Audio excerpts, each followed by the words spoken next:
Bueno, buenos días. Entonces, la idea del tema que vamos a tratar el día de hoy en neurooftalmología va a ser la neurofibromatosis. Recuerdo que soy Camila León, residente de oftalmología de la Universidad Javeriana de Cali de segundo año. Entonces, para empezar, recordar que las facomatosis van a ser ese grupo de trastornos que son hereditarios, que involucran estructuras del ectodermo y causan lesiones que van a ser distintivas en piel, el sistema nervioso central y el ojo, pero también se van a presentar con otras manifestaciones sistémicas, como vamos a ver, que las van a acompañar. El nombre de este grupo se va a derivar de la palabra griega facos, que significa lente, el sufijo oma, que va como a denotar ese crecimiento anormal, y el sufijo osis, que denota un proceso patológico. Vamos a ver entonces que el término fue introducido por primera vez por el oftalmólogo holandés Hans van der Hoeve en 1920, y los términos, vamos a ver, que se usan en la literatura para describir estas facomatosis van a ser los síndromes neurooculocutáneos y los síndromes neurocutáneos, que estos se pueden usar indistintamente en estos casos, o se pueden encontrar más bien así en la literatura. Y un enfoque de equipo multidisciplinario va a ser muy importante y va a ser crucial para el manejo de estos pacientes con estas condiciones. Entonces hay diferentes tipos de facomatosis. Estos son los ejemplos de ellas, dentro de las cuales nosotros vamos a enfocarnos hoy en la charla con la neurofibromatosis tipo 1 y 2, pero recordar que también está la ataxia de la telangiectasia, el de Sturge-Weber, el von Hippel-Lindau, la esclerosis tuberosa con sus diferentes manifestaciones. Entonces, aunque hay dos tipos de neurofibromatosis, vamos a ver que la 1 va a ser el tipo más común, que la tipo 2, que aproximadamente va a afectar a una de cada 3.000 personas, mientras que la neurofibromatosis tipo 2 va a afectar aproximadamente una de cada 25.000 personas en todo el mundo. Hasta el 50% más o menos de los casos de neurofibromatosis tipo 1, vamos a ver que son autosómicos dominantes, tienen una penetrancia completa y una expresividad que va a ser variable, y el resto de los casos, que son una gran proporción, van a ser mutaciones de la línea germinal de novo en el gen NF1, que va a estar ubicado en el cromosoma 17. Entonces, más adelante se va a explicar que la neurofibromina, el producto de la proteína del gen del NF1, es un supresor de tumores que se va a expresar en varias células de todo el cuerpo, pero especialmente en las neuronas, las células gliales, las células de Schwann y los melanocitos. Entonces se va a alterar esta proteína y como perdemos ese supresor de tumores, va a conducir a una proliferación celular que va a ser descontrolada. Y en contraste, la neurofibromatosis tipo 2, vamos a ver que es una condición que también es autosómica dominante debido a mutaciones en el gen NF2, que va a estar ubicado en el cromosoma ahora 22, y este va a producir o tiene un producto, como producto una proteína también supresora de tumores llamado Merlin, que va a afectar de manera similar principalmente a las células de Schwann y las leptomeningias, lo que da como resultado schwannomas, meningiomas y ependimomas. Entonces, vamos a ver que similar a la neurofibromatosis tipo 1, la tipo 2 también tiene una penetrancia completa, una expresividad variable y tiene una alta tasa de mutaciones de novo.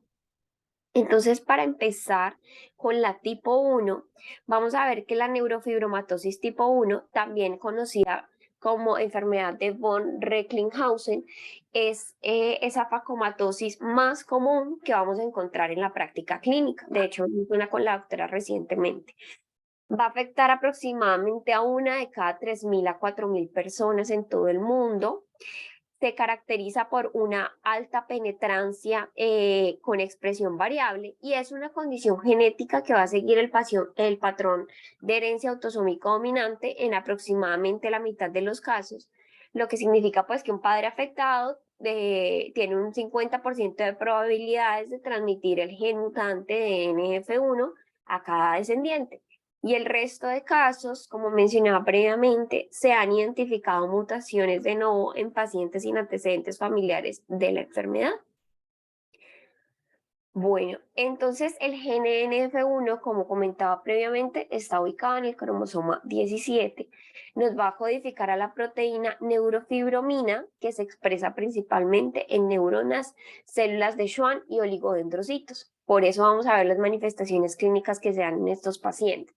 Esta proteína puede actuar como un supresor de tumores, entonces lo que hace es evitar ese crecimiento excesivo de las células al desactivar RAS, que es esa proteína que hemos visto previamente que son un conjunto de interruptores reguladores, y se necesita una mutación somática en la segunda copia, acorde a la literatura, para que también se forme un tumor, que esa es la hipótesis de los dos golpes.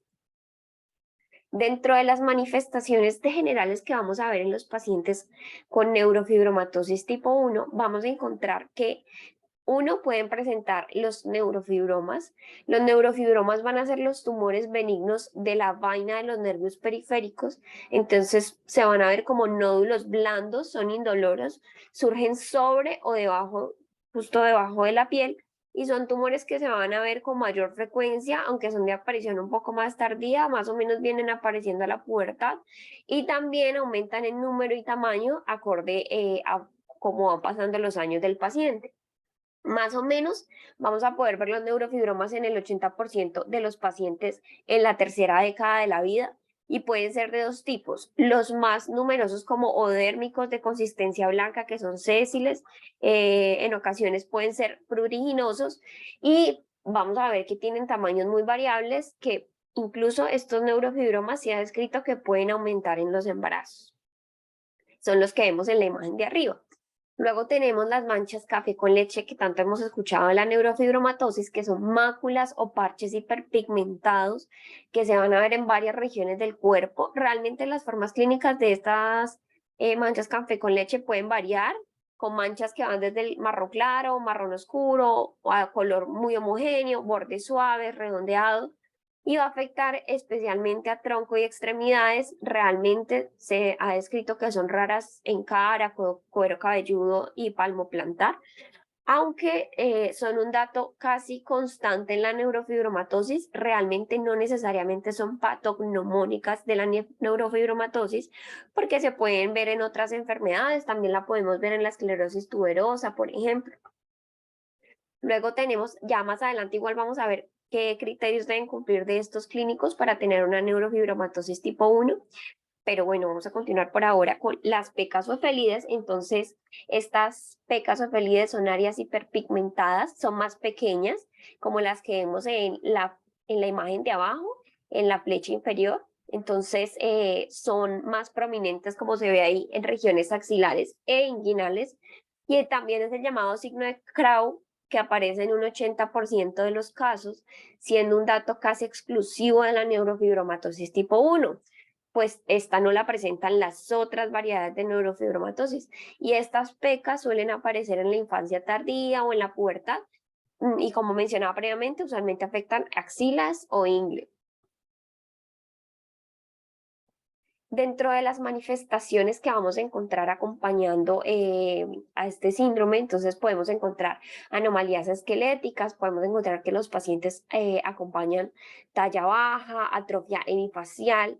Son pacientes que se pueden presentar con tumores intracraneales como meningiomas y gliomas, y como asociaciones podemos encontrar en los pacientes con neurofibromatosis tipo 1 tumores malignos, sobre todo de las vainas de los nervios periféricos. También podemos encontrar tumores estromales gastrointestinales, dificultades en el aprendizaje. Incluso encontré algunos estudios recientes que mostraron que incluso puede llegar a ser la mitad de los pacientes que presenten un trastorno de espectro autista dentro de la neurofibromatosis tipo 1.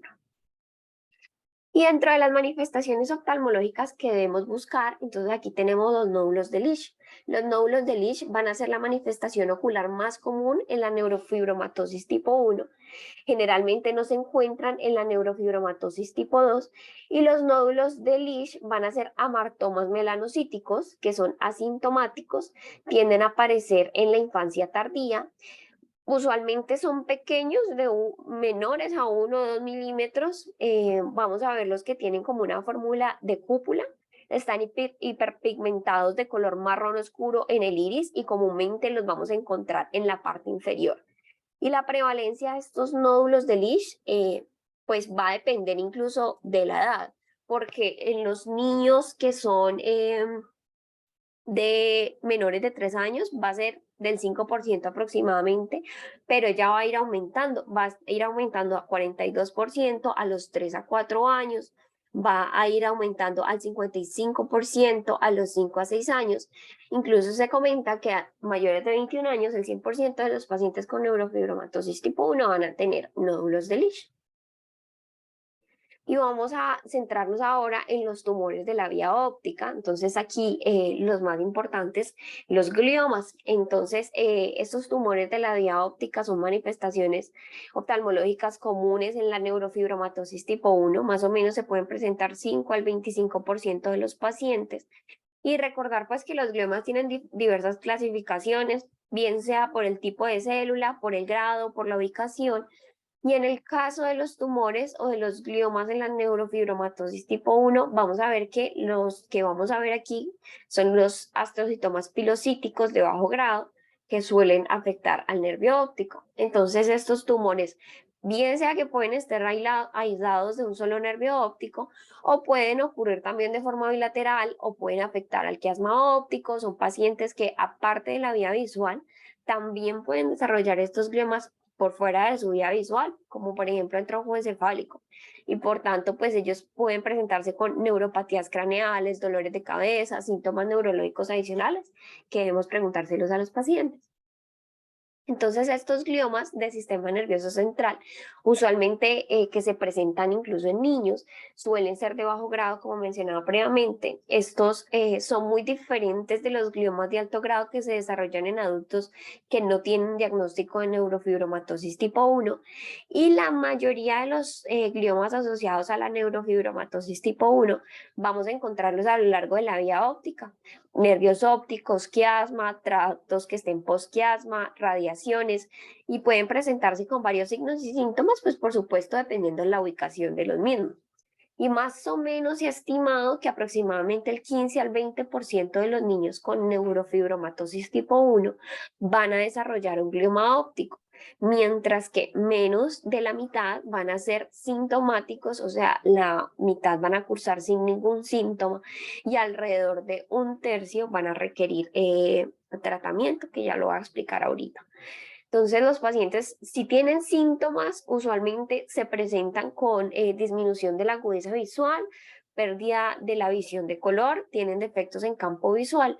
Sin embargo, pues los déficits de visión, como mencionaba, tienden a ocurrir en el 50 o menos del 50% de los pacientes.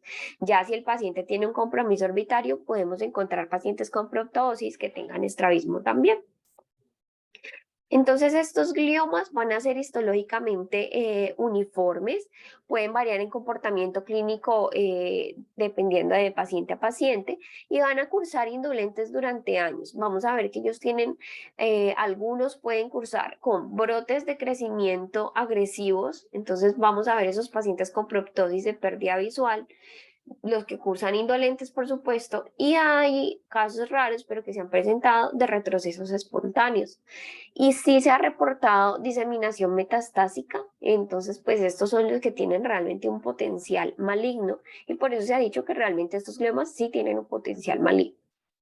Entonces, con respecto al manejo de los gliomas, como menos del 50% van a dar como resultado pérdida visual asociada, el tratamiento inicial nos suele implicar una observación cuidadosa con un seguimiento oftalmológico estrecho. Entonces, el tratamiento generalmente vamos a ver que se va a reservar para situaciones en las que la lesión demuestra una progresión, bien sea radiográfica o clínica. Entonces, realmente continúa como habiendo poco consenso sobre qué constituye exactamente o a qué vamos a llamar progresión en estos pacientes con gliomas. Entonces, progresión clínica en los varios artículos se ha definido de forma variable como una disminución de la visión, que el paciente presente cambio en los parámetros visuales iniciales, bien sea visión de color, campos visuales, que tenga aparición de disfunción endocrina que puede estar asociada y por supuesto la proptosis que mencionaba que pueden presentar. Y la progresión radiográfica va a tener una definición igualmente heterogénea que nos va a incluir un crecimiento tumoral o que el paciente presente realce tumoral un compromiso progresivo de la vía visual, entonces estos pacientes sí, por supuesto, deben recibir tratamiento. Entonces, dentro de los diversos tipos de tratamientos que hay para los gliomas, entonces los avances recientes van a incluir intervenciones quimioterapéuticas basadas en radiación y quirúrgicas. Entonces, la quimioterapia va a continuar siendo el pilar del tratamiento de estas lesiones, pero los efectos sobre el resultado, como la vía visual, realmente pueden variar. Luego tenemos la radioterapia fraccionada y el tratamiento pues con estos bisturí de rayos gamma que se han estudiado como una muy buena alternativa a la radioterapia y pues porque también han demostrado menos efectos secundarios en visión y pues potencialmente mortales. Entonces son un buen avance con respecto al tratamiento de estos pacientes y está la opción quirúrgica. Entonces, la resección quirúrgica se puede realizar a través de múltiples enfoques, dependiendo, por supuesto, de cada paciente y de la extensión que tenga la lesión. Y el manejo del neurofibroma, pues que ya es orbitofacial, vamos a ver que es principalmente quirúrgico.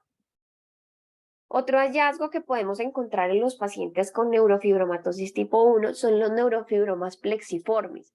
Son síntomas y signos, perdón, característicos que se observan en pacientes con neurofibromatosis tipo 1 y son tumores cutáneos que son benignos, que ocurren en menos del 10% de los pacientes con neurofibromatosis tipo 1 y vamos a ver que pueden afectar usualmente el párpado, la ceja, la órbita. Hay otros casos de la sien. Y los neurofibromas, vamos a ver que son blandos, ellos se van a sentir como una bolsa de gusano en la palpación, así se describe en la literatura, y se presentan como una clásica deformidad en forma de S del párpado, así como se ve en las fotos de arriba. Entonces, las consecuencias de estos neurofibromas plexiformes pueden ser diversas, pero van a incluir que el paciente presente una proptosis, que presente estrabismo, por supuesto, si es un niño pequeño como el que vemos a la izquierda, a la derecha, entonces vamos a ver que pueden presentar ambliopía. También se ha asociado con glaucoma, con deformidades del cráneo, y las lesiones, aunque son benignas, ellas pueden ser muy extensas y entonces pueden ser cosméticamente desfigurantes y tener estas consecuencias que mencioné previamente. Y los pacientes con neurofibromatosis tipo 1 también tienen un mayor riesgo de desarrollar glaucoma, aunque realmente encontré que es una manifestación más bien infrecuente, que ocurre en el 1 al 2% de los pacientes con neurofibromatosis tipo 1, pero la mayoría de los casos de glaucoma se han asociado realmente con neurofibromas plexiformes que están ipsilaterales del párpado superior. Entonces, estas son algunas fotos de diversas manifestaciones oculares para que las podamos ver. Entonces, la primera, la A, es un neurofibroma plexiforme nodular del párpado, como más o menos los que vimos ahora. En la B están los nódulos de Lisch. En la C está otra manifestación que se puede encontrar en neurofibromatosis tipo 1, que es un ectropio nubeal congénito. En la D lo que muestra es un OCT, con la flecha nos está señalando un nódulo coroideo que es hiperreflectante y también podemos observar en estos una disminución del espesor coroideo medio. En la E vamos a encontrar una resonancia magnética que nos está mostrando un glioma del nervio óptico derecho y hay una vacuolización de la mielina en la protuberancia. Y en la imagen F vamos a ver un tag coronal en el que vamos a observar ausencia del ala mayor del esfenoides izquierdo, que como mencionaba, este puede ser otro de los signos que acompañan a estos pacientes. En el fondo de ojo, que también podemos encontrar? Podemos encontrar que los pacientes con neurofibromatosis tipo 1, podemos encontrar que los nebus coroideos tienen mayor riesgo de sufrir un melanoma coroideo. Lo otro es que aproximadamente un tercio de los pacientes vamos a ver vasos retinianos en sacacorchos que no tienen exudación. Vamos a encontrar también, como mencionaba previamente, nódulos coroideos hiperreflectantes, que son múltiples lesiones pequeñas que son planas y las pigmentadas suelen observarse también en el OCT como muestra ahí y se encuentran en más del 80% de los pacientes, realmente son bastantes, y su presencia es muy sensible y muy específica para la neurofibromatosis tipo 1. Y hay otras lesiones que pueden ser más frecuentes que en individuos sin la enfermedad. Entonces, por ejemplo, son pacientes que presentan más frecuentemente una hipertrofia congénita del EPR, unas fibras nerviosas mielinizadas, pueden presentar amartomas combinados de la retina y el EPR, Y también podemos encontrar en estos pacientes amartoma astrocítico retiniano, que son idénticos a los que vemos en la esclerosis tuberosa. Entonces vamos a ver que hay otras manifestaciones orbitarias. Podemos encontrar tumores nerviosos en la órbita, podemos encontrar los schwannomas, los neurofibromas plexiformes, los meningiomas. También podemos encontrar en órbita un encefalocele esfenoorbitario que se va a dar por la ausencia de a la mayor del esfenoides, como el TAC que vimos previamente. Entonces, esto también incluso va a producir típicamente una proptosis que es pulsátil. Y hay otras lesiones que también podemos encontrar en el iris. Entonces, aparte de los nódulos de Lesch, podemos encontrar pacientes con ectropio nubeal congénito, que es raro e incluso puede asociarse, por supuesto, a glaucoma. También podemos encontrar estas lesiones a la derecha, que son los mamilones del iris, que son como anomalías congénitas que tienen unas elevaciones cupuliformes del iris, pero ellos son así distribuidos regularmente como se ven ahí. Y el diagnóstico de la neurofibromatosis tipo 1 es clínico realmente. El Instituto Nacional de Salud americano estableció los actuales criterios de diagnóstico que tenemos, siguen siendo fundamentalmente clínicos. Estos son los que tenemos en la tabla y van a ser útiles en un 94% más o menos a la edad de los 6 años aproximadamente. Realmente en niños menores pues es un poco menor y vamos a ver que los criterios van a ser el primero, que tenga 6 manchas, café con leche como las que vimos o más, que sean de más de 5 milímetros de diámetro en prepúberes y de más de 15 milímetros de diámetro en adultos. El segundo criterio es que tenga 2 neurofibromas o un neurofibroma plexiforme o más.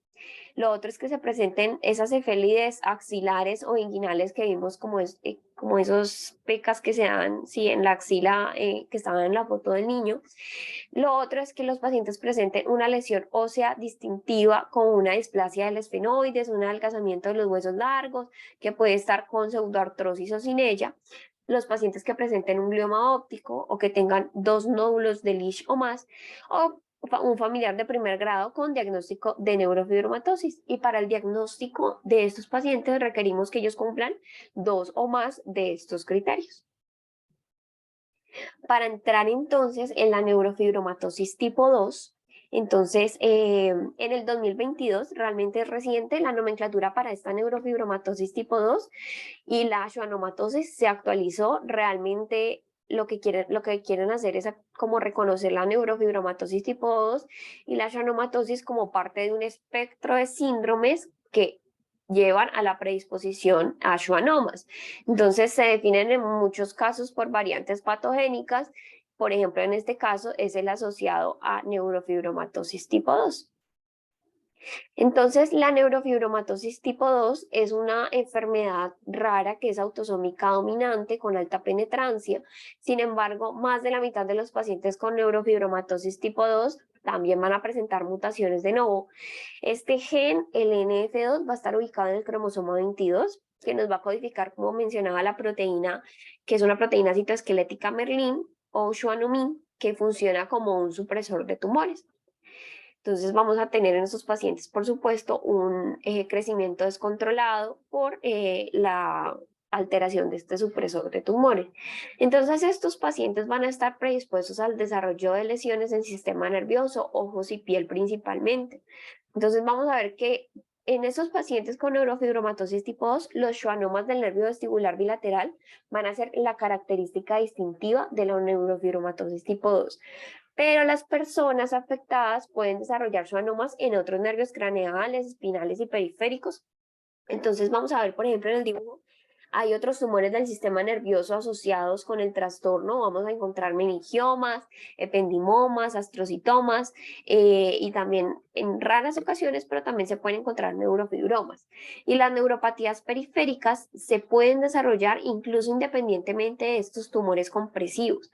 Vamos a ver que los hallazgos oculares anormales nos van a incluir desde cataratas, membranas epirretinianas, amartomas retinianos y los tumores cutáneos, generalmente schwannomas, son un hallazgo frecuente. Entonces, a la izquierda le voy a traer una tabla de qué tanto se presentan este tipo de hallazgos. Entonces, como mencionaba, el más frecuente, el 90 al 95% de los pacientes van a tener esos schwannomas vestibulares bilaterales.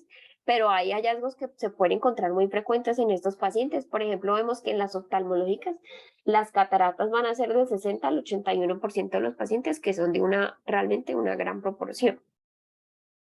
Entonces, las manifestaciones oculares son menos frecuentes en la neurofibromatosis tipo 2 que en la 1. Vamos a ver que podemos encontrar meningiomas de la vaina del nervio óptico, que son un tipo de tumor característico que vamos a observar en la neurofibromatosis tipo 2, en contraste con lo que vimos previamente, que fueron los gliomas de la vía óptica que observamos en la neurofibromatosis tipo 1.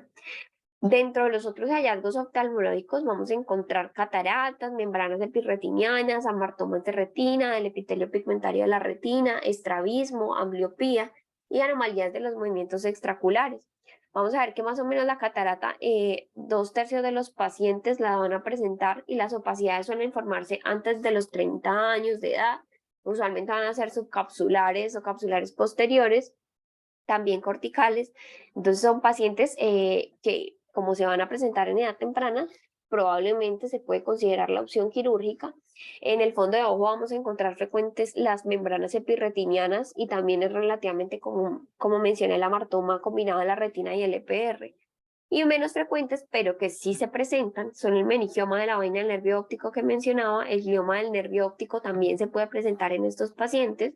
Y vamos a ver entonces aquí unas fotos de los hallazgos oftalmológicos.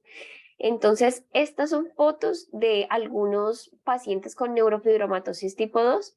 En la foto A, entonces es un examen con lámpara de hendidura, donde vamos a ver una catarata en la región subcapsular y capsular posterior, que está señalada con las flechas, y una catarata en cuña en el recuadro B, en la región cortical periférica, que son manifestaciones que se pueden dar en estos pacientes. Y al fondo de ojo, que se debe hacer siempre a estos pacientes, podemos encontrar en el subtipo C, entonces vamos a ver una membrana epirretiniana y en el de amartomas retinianos. Entonces, los pacientes con neurofibromatosis tipo 2 pueden presentar también gliomas del disco óptico, es otra característica que es rara, pero se presenta neurofibromatosis tipo 2. Y además, las secuelas neurooftalmológicas de los tumores intracraneales pueden afectar secundariamente la función visual en estos pacientes.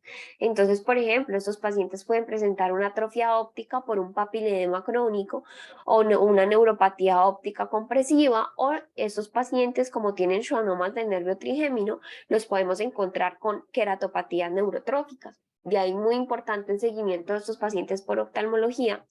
En los niños también podemos encontrar parecias de los nervios craneales tercero, cuarto y sexto que nos pueden causar estrabismo parético. Podemos encontrar pacientes que por supuesto secundario van a tener ambliopía, y los meningiomas de la vaina del nervio óptico vamos a ver que ocurren en un alto porcentaje de pacientes con neurofibromatosis tipo 2, lo que va a ser paralelo a la aparición de los gliomas de la vía óptica en los pacientes con neurofibromatosis tipo 1.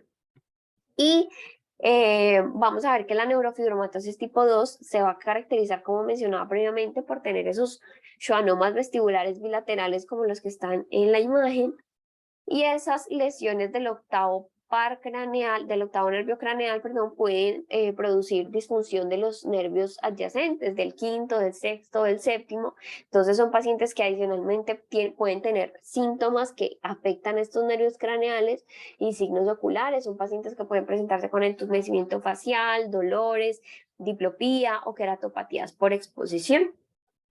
Luego, los schwannomas vestibulares bilaterales van a ser ese sello distintivo de la neurofibromatosis tipo 2 y se encuentran en el más del 95% de la población afectada, como vimos en la tabla previa, y los schwannomas de los nervios craneales, espinales y periféricos, y los meningiomas que pueden ser intracraneales e intraespinales, y las neoplasias del sistema nervioso central que son de bajo grado, pues también son hallazgos que vamos a encontrar comúnmente en los pacientes con neurofibromatosis tipo 2.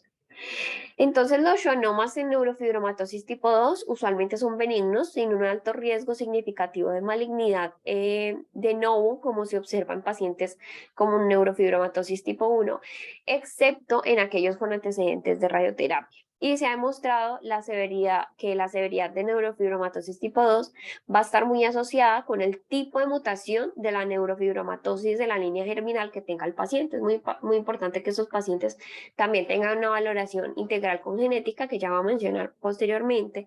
Y entre las manifestaciones neurooftalmológicas de la neurofibromatosis tipo 2, como mencionaba previamente, podemos encontrar pacientes que tengan papiledema secundario, un aumento de la presión intracraneal porque tengan tumores del sistema nervioso central, o tenemos los meningiomas de la vaina del nervio óptico. Entonces, el diagnóstico de la neurofibromatosis tipo 2, entonces, para resumir estos criterios diagnósticos que se ven en esta imagen, entonces el diagnóstico clínico se basa en la presencia de cualquiera de los siguientes: o que se presente un schwannoma vestibular bilateral, o que se presente una variante que es patógena idéntica a neurofibromatosis tipo 2 en al menos 2 tumores relacionados con neurofibromatosis tipo 2 que sean anatómicamente distintos, bien sea un schwannoma, un meningioma o, por ejemplo, un ependimoma, o que cumpla 2 criterios mayores, con eso se puede hacer diagnóstico, o que cumpla un criterio mayor y 2 menores de los que están acá. Dentro de los criterios mayores en estos pacientes vamos a ver el schwannoma vestibular unilateral, que los pacientes tengan un pariente de primer grado que no sea un hermano con neurofibromatosis tipo 2, los meningiomas múltiples o una variante patógena del NF2 en material no tumoral, como por ejemplo sangre. Luego tenemos los criterios menores. Entonces, dentro de los menores vamos a encontrar el schwannoma no vestibular, el ependimoma, que tengan catarata subcapsular o cortical juvenil, que tengan amartomas en retina, que tengan membranas epirretinianas o que tengan un meningioma único, pues solo si no se utilizan meningiomas múltiples como criterio principal. Y muy importante en el seguimiento y manejo de todos estos pacientes en general con neurofibromatosis.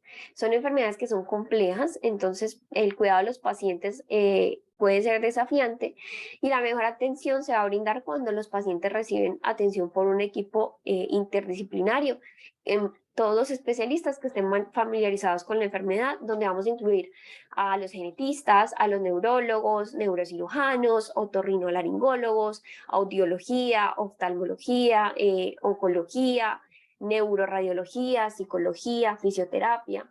Entonces vemos que estos pacientes son de alta complejidad. Es importante identificar como oftalmólogos, por ejemplo, los pacientes, como mencionaba previamente, con un papilema crónico que nosotros consideramos que está amenazando la función del nervio óptico, o también asegurarnos que si el paciente tiene una queratopatía no provoque cicatrices en la córnea. O, por ejemplo, si el paciente tiene una catarata, realizar una cirugía de catarata en caso de que esté indicado, o prevenir y tratar la ambliopía en un niño con estrabismo. Entonces, recordar que los pacientes con neurofibromatosis tipo 2 tienen siempre esa amenaza de perder tanto la audición en estos casos, sí, de tipo 2, la calidad de vida se va a volver aún más dependiente de la preservación de su visión. Entonces, muy importante pues el manejo de las otras patologías. En esto no me voy a centrar, simplemente para mencionar: los pacientes con neurofibromatosis tipo 2 requieren vigilancia de tumores cerebrales y espinales, requieren seguimiento clínico anual de todas estas especialidades que mencioné.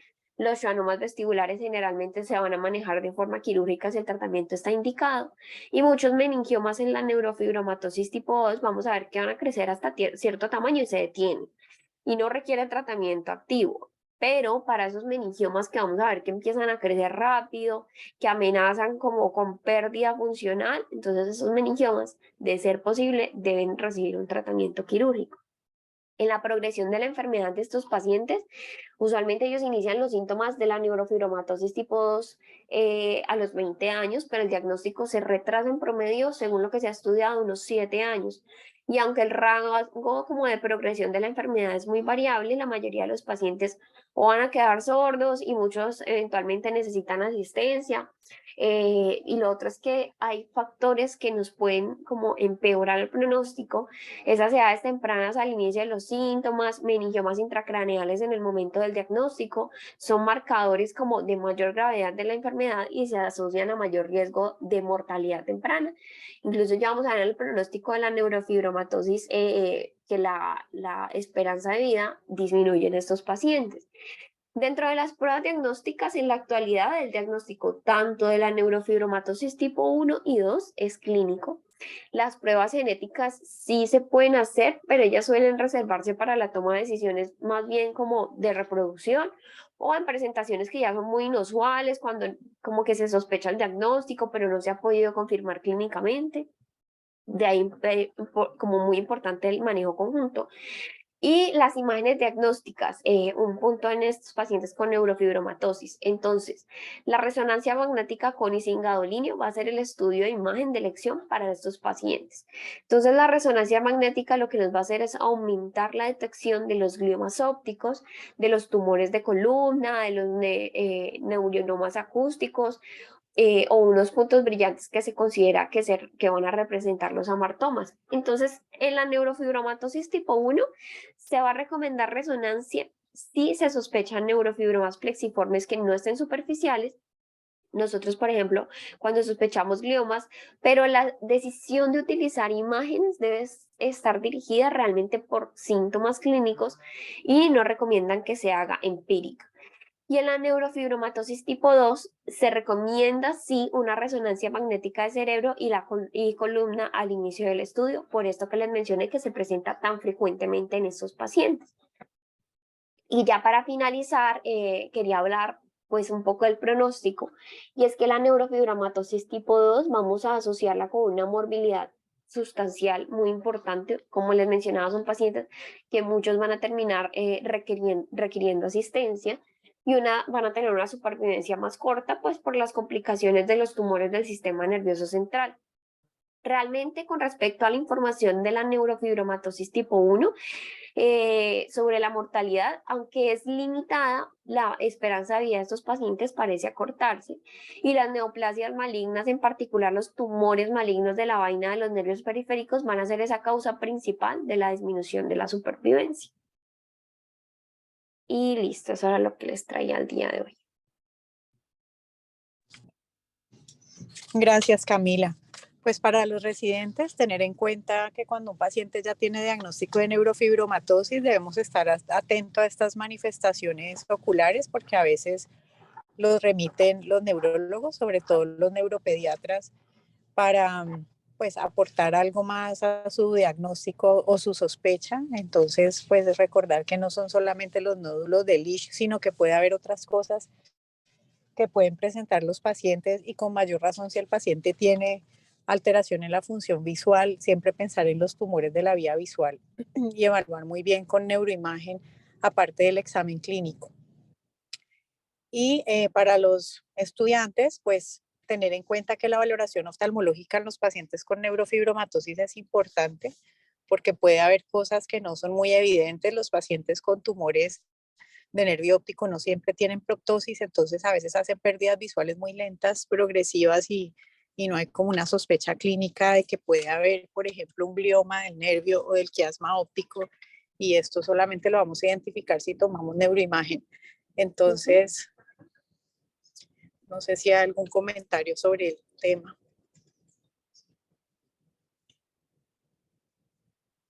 Camila, muchas gracias. Gracias, doctora, a usted. Que estén bien. Gracias a todos. Bueno, que estén bien. Chao.